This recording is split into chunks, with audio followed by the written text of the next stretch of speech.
Case of 22-239. Margaret Bruno, is it Lucia? This is who you're calling right here, Your Honor. Yeah. Just so we're clear, I'm representing the, authorized representative for the legal fiction. And I cannot cross the bar if you're... Ah, yes, the star of our show. She has arrived. But don't let her polite face fool you. She's got some theories and conspiracies. If you... I can't cross the bar, you know that. It's all No, about I can hear you. jurisdiction. Can you hear me okay? I can, yeah. All right. It's not as sophisticated as my hearing aids, but I can hear you this time. All right. All right, I just want to be clear that when I was here for the arraignment, first off, I never had a first appearance. Within 24 hours, I was incarcerated for 13 days without a first appearance. Bond was set. And that's true because you wouldn't sign the documents at the jail. Until you sign documents at the jail, you don't Where is that written, that you have to sign anything? Because I couldn't find it. It just simply says within 24 hours, I would go before a judge. I had Well, you felony weren't properly charges. booked, so that's the way that was, but I'm not going to argue with the point, but go Okay, ahead. well, I just want to get it on the record that I am here on a special appearance, and I'm just the authorized representative for this birth certificate. It has been federally authenticated, if you want to take a look at it. It's been certified by the state and federally authenticated. I am the owner of this SQQV. Do you understand what that means? Not a clue. Really?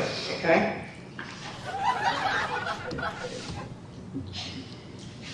It means that I'm not in your jurisdiction. I stand on the land and soil.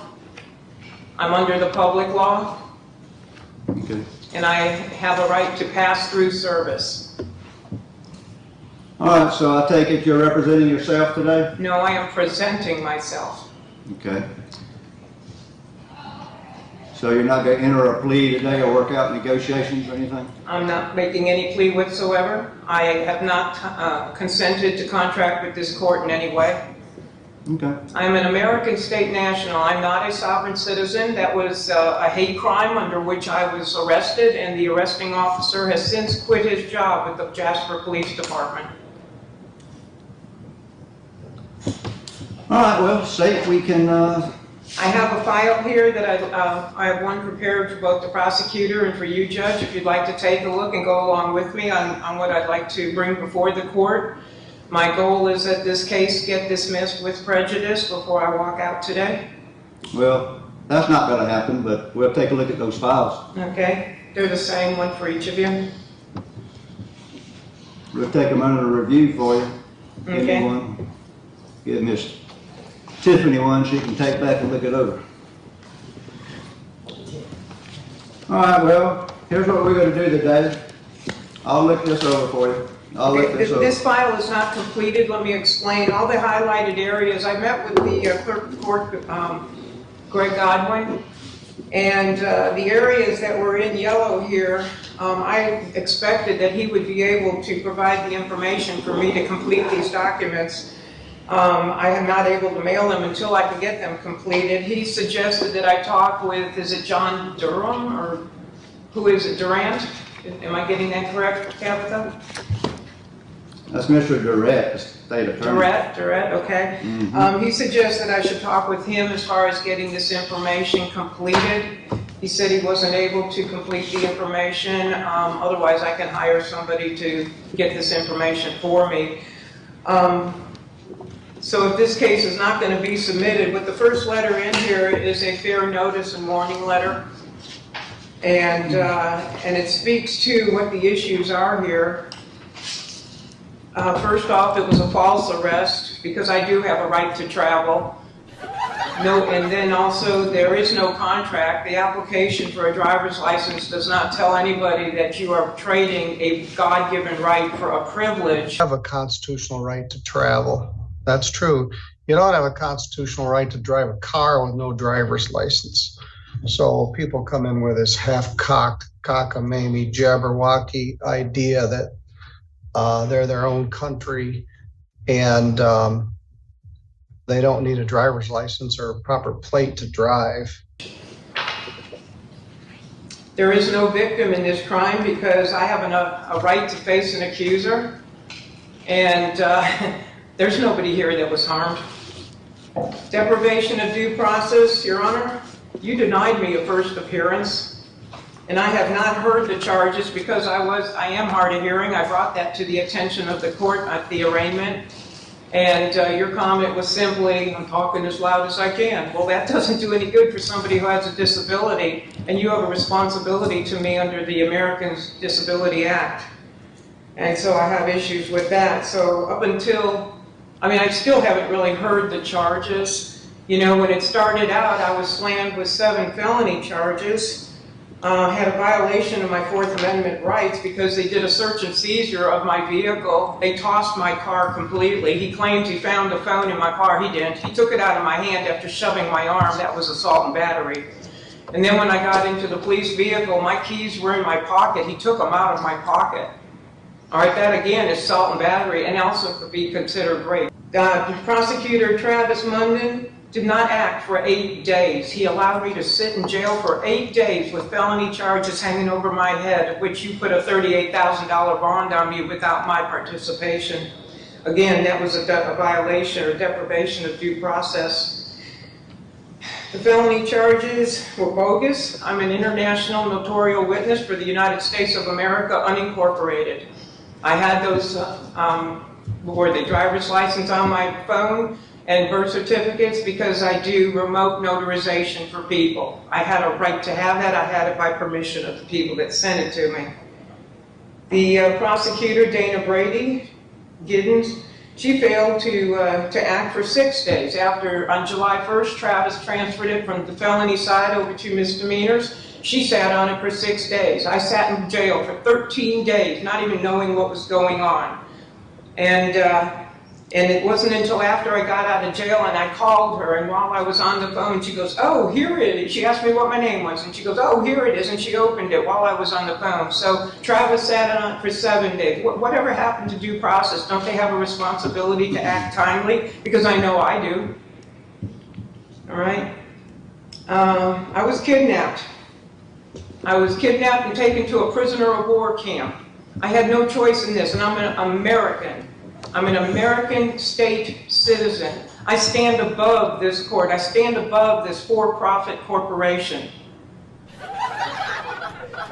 First time that I saw you, sir, was 44 days after my arrest. And again, my Americans with Disabilities Act rights were violated in that you made no accommodation at all for my not being able to hear you. So as far as I know, I never did put in a plea. I have not pled in any way whatsoever. I have not consented. I have signed absolutely nothing. I signed no citations. And I have had communication with Tabitha and Dana. We have been writing back and forth on our 72 rule of response, and I can't get answers out of them. They keep telling, I ask for documentation, and all I get is no documents responsive, no documents responsive, over and over again. I ask her for her oath of office on Florida letterhead, nothing. I get a scrap of paper. I ask her for a signed contract on my side, I get a citation that's not signed. The citation wasn't even signed by the arresting officer, it's by somebody else, and it has comments in it that says I said something, and I would appreciate eye contact, sir. I don't appreciate being ignored by the court. So anyway, I didn't sign anything. I have not contracted with this court. I haven't contracted at all. And why? Because I don't need to. I'm not under these statutes, rules, regulations, codes, ordinances, mandates, and all the rest. I tried to explain that to the public defender here that you assigned to talk to me. And basically everything out of his mouth came out right out of this hate crime document called Law Enforcement Guide to Sovereign Citizens. I'm not a Moor. I'm not a Waukesha nation. I'm an American state citizen. Okay. To call somebody a sovereign citizen is slander. To put it in writing is libel. Sovereign is a king, somebody who is governing, self-governing. Citizen is somebody who works for another. It's an oxymoron. It's not even real, and yet law enforcement wants to act on that kind of foolishness. Even the public defender here believes in it. I'm a private living woman. My responsibility is to balance the accounts of the public the public all caps name, and to keep the public charitable trust in balance. Roosevelt put us on an all debit system, and these credits have been stolen from the people. And all I'm trying to do is my responsibility here. So I'm planning to subrogate this. If you look at the second document, or maybe you already have, and you've seen the list of people I will send it to. Governor DeSantis has been involved in my case. I have a letter here that was sent to him. If you would like to see that, let's see, maybe it's in one of the other files. Anyway, he has been involved in this as well, because he is also part of the problem here, in that he is not assisting the Americans within this state to be safe from the harm that is being caused by this system, by the law enforcement officers and deputies who are not educated as to who we are. I had sat down, I had noticed both the police chief and the sheriff on 2 different occasions. They have my fee schedule as to what I'll be charging when this is all over, and I have to come back and have my, my rights restored and my. Ah, yes, the fee schedule. Sovereign citizen? Nah. Fee schedule? Yes. Property restored. My car was towed from in front of the police station. That's where I was when all this happened. I was in talking to Chief Rickerson. I went in and I noticed both the chief and the sheriff, the clerk of court, and the property appraiser when I got here back in March, that I was an American state citizen and I'm not a U.S. citizen. They were both noticed. They've both been noticed twice. And along with that was the fee schedule of what I charge when my rights are violated. I was talking with the police chief for the 4th time. We have sat down and had 4 conversations on how we educate the officers to know the difference so people are not harmed on the side of the road. I wasn't even on the side of the road. I was parked in front of the police station when all this went down. I wasn't even in my car. This officer got in my face back in April, and he stood there. I was meeting with the police chief, Chief Rickerson. At that time, he was an interim police chief. And this officer barged into our discussion and got in my face and started spitting on me with his saliva. He was like this close to me, yelling at me, telling me, I'm a police officer for 25 years, and I've dealt with plenty of people like you. And he went on and on and on, okay? No, he hasn't dealt with anybody like me, because I know my rights. And I've studied this. Why? Because you could not get through the 2020 election and not know that there's something seriously wrong with this country. And I have seen this coming for many, many years. I studied it with my husband. My husband passed back in 2010.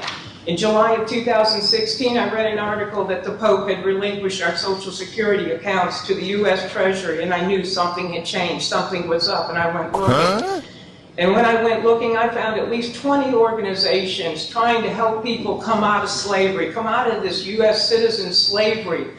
You're a slave to the British Crown, which is the administrative arm, to the Pope, which is the financial arm, and to Washington, D.C., the District of Columbia, which is the military arm of the one world. I don't go with that, because I serve a king. I serve the Almighty King. That is who I am. I am a child of the King. I'm not a U.S. citizen. I'm a child of the King, and I have rights that were given to me, sovereign rights given to me by my Creator. And I live by the Bible. I don't live by any kind of religion, sir. I read the Bible cover to cover, and I do what it says. And when it says that there are 2 commandments in the New Testament that Jesus, or Yeshua, I prefer to call him by his Hebrew name, the 2 commandments, to love God above all things and to love your neighbor as yourself, I live by that. But that's a summary of the 10 commandments that are in the Old Testament, Exodus 20. And the first 5 commandments are how you love your Creator. And the second 5 commandments is how you love your neighbor. And I live by that, sir. And this officer had to break several of those commandments to put me into this system. He had to lie, and he had to steal my property.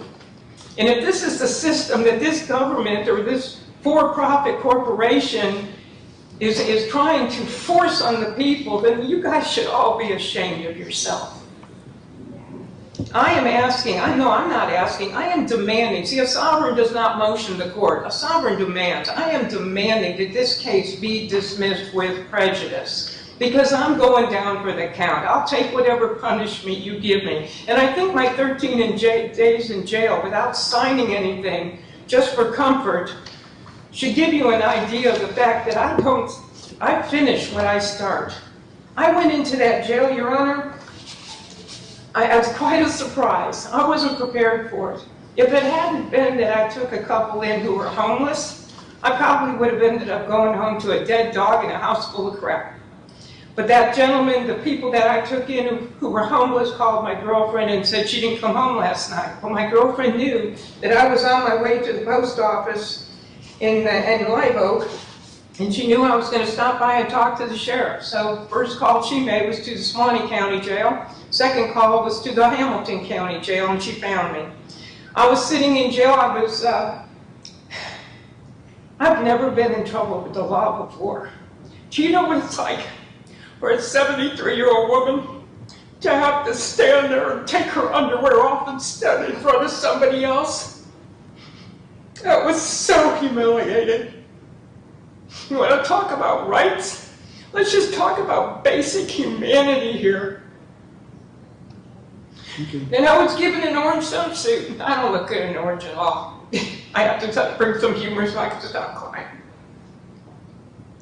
I wore that jumpsuit in my underwear for 13 straight days. Because I wouldn't sign your paperwork, because I would not come in contract with this corporation, this for-profit corporation. You're not a government, let's be honest.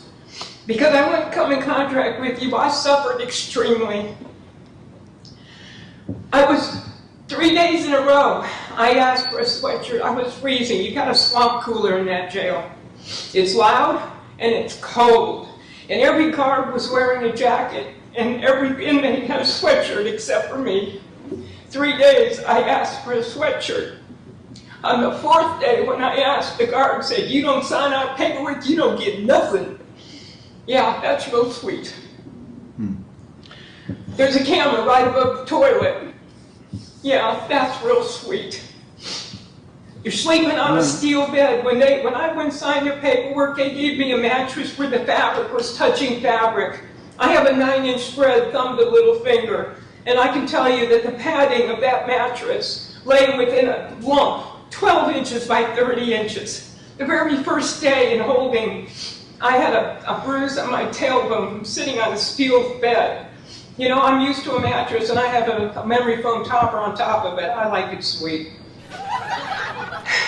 I went without drinking water for 13 days. I drink on average almost a gallon a day. My dog and I consume a gallon a day. You get coffee in the morning, you get Kool-Aid for lunch and dinner, and you get absolutely no water. And the only water coming out of the faucet in the bathroom is hot water.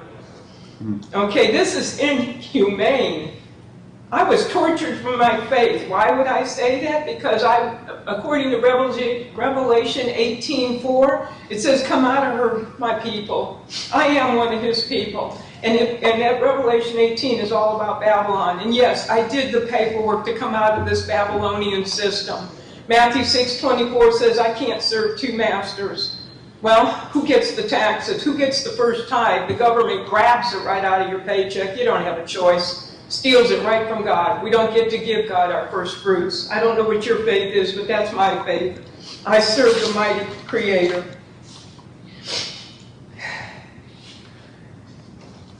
It was very boring in there, and they had some books, and I was reading on average 400-page novels every single day. But on the 5th day, the guards came in and took all the books out, so I had nothing I could read. And then the girls gave me some paper. I had 3 sheets of paper. I started writing and writing and writing, front and back, as small as I could. And when I ran out of those 3 sheets of paper, the girls in the cell on the other side started giving me paper. Why? Because I befriended them. We talked about our Savior. We talked about why we were there. I wasn't preaching. I don't preach. But I shared with them that, you know, they got themselves in trouble. And the first thing they need to do is straighten out their lives and get right with their Creator. Because if they can do that, the rest will fall in place. And that's what I spent those 13 days doing. Trying to be a big sis or a mom to those other girls who have lost their way along the way. 5 of the girls in that prison or jail recommitted their lives to God while I was there. And I'm very happy for him, and I continue to pray for him. I want you to know, sir, that I pray for you also. I pray for every one of you, because I pray that the Father will take the veil off your eyes so you can see what's really going on here. I don't know what you know. I have no idea what you know, but I know exactly how it works, and I know about the security bond, and I know how you have hit my SQB trust, and that's what this subrogation is of that bond. Because I'll be filling out all the IRS forms. If this case is not dismissed with prejudice today, or I'll give you 3 days as it says in the document, if it's not dismissed with prejudice, then what I plan to do is fill out these IRS forms and make sure that the account that I am responsible for, I, the private woman, is responsible for the accounting of the public woman, or the all caps name that y'all have fraudulently created. And I mean, when I say you all, take it professionally, you obviously weren't there when I was born.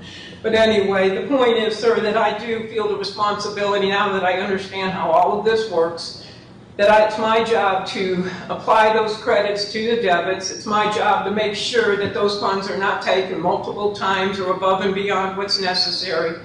And so that's what this subrogation document is all about. I want you to pay attention, sir, to the list on this document of the people that, the distribution list. You see, I have notified the state's attorney. I came out of the system back in April of 2018. And when I moved to Hamilton, I was in Jacksonville at the time. When I moved to Hamilton, I redid my paperwork. So on the public record in this county, I have 2 filings with all my paperwork showing that I am an American, I'm not a U.S. citizen. I have an act of expatriation. I have a deed of reconveyance. I have a cancellation of all power of attorney. I have an assumed names that gives me a copyright and a registration on all of my names. Okay, You Mr. can't Chair. make money on my names. And then, if you'll notice on this list here, Yeah. the state's attorney is, the state's attorney, the attorney general, were all notified back in 2018 I'm American. Why they didn't notify y'all, I don't know. But why I'm being persecuted, I don't appreciate. Okay. On this list here, because you have deprived me of my rights, I've also included the Judicial Qualification Commission as well as others. So, I yield. Okay. Well, I appreciate you commenting. So what we'll do is, all I'm going to do right now is continue to October 18th to see what's... I can't do that, sir. I will be at the Feast of Tabernacles from the 1st of Tishri, which is September 26th until, let me think, what is it, 9 plus 8, 18. Around the 20th of October is the Feast of Sukkot, Feast of Tabernacles. I'll be out of town for that, celebrating What with about about 300 believers. What about November 15th? Well, I mean, I don't plan to attend any more trials here. This is my last one. Okay. I'm hoping that you will do the right thing here and that the state's attorney will do that. Tabitha here, she has not proven jurisdiction. Once I here's what we're gonna do. non-consent, Your it is case her is- job to prove jurisdiction. Your case is continued to November 15th. We're going to take everything you said under consideration. Okay? I'll look at your papers. State attorney will look at them. And on or before November 15th, we'll come to some conclusion. How about I that? hope to get a letter from you. I will continue to get the information here. Is it Durrett, did you say? Mr. Durrett. I will, I'll get in touch with him. Greg was telling me, and I know Greg personally, Greg was telling me that all he does is provide you with a court case number. Somebody is creating a security on this. That's who I need to talk to. So if you know or you can find out those highlighted areas in these documents, as soon as I can get that information and fill it in, then the formal documents will be sent. I hope to hear from you before that, Tabitha. Ma'am, I do not know who creates this security. Okay, Ms. Lucille, I appreciate your comments and everything, and have a good, wherever you're going in October, wherever that is. Feast of Tabernacles, it's Yeah, in feast. Leviticus 23. Okay. I'd also like to mention, if you have any influence at all with the sheriff, ask him to go into that jail and find out what's really going on. It's deplorable. Okay, It's a disgrace. I'll mention it to him. Thank you. I will. All right, well, thank you, ma'am.